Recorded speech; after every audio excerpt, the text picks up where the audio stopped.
Buongiorno e ben ritrovati con l'informazione flash di New Sicilia, i principali titoli della mattina. In apertura il ciclone Harry che si è abbattuto con la sua massima forza nelle scorse ore in Sicilia.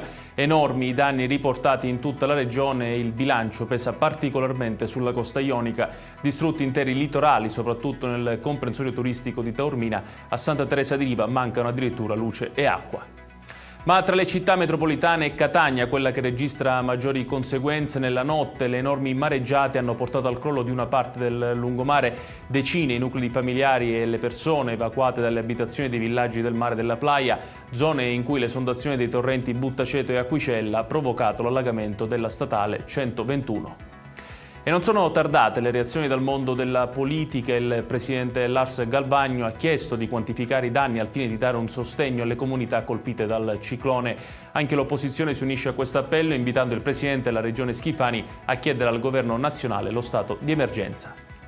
E il Presidente della Repubblica Sergio Mattarella sarà in visita in Sicilia venerdì e sabato prossimi. 2 gli impegni in agenda per il Capo dello Stato, che il primo giorno sarà agli stabilimenti della Fincantieri a Palermo e quello seguente a Cefalù. Non è però da escludere che Mattarella possa variare il proprio programma per far visita alle zone colpite dal maltempo.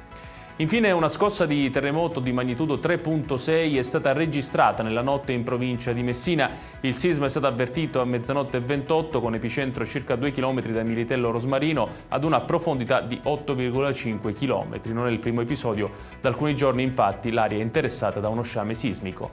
Ed è tutto per questa edizione, tutti i dettagli su queste notizie li trovate come sempre sul nostro sito www.newsicilia.it. Grazie per averci seguito e buon proseguimento di giornata.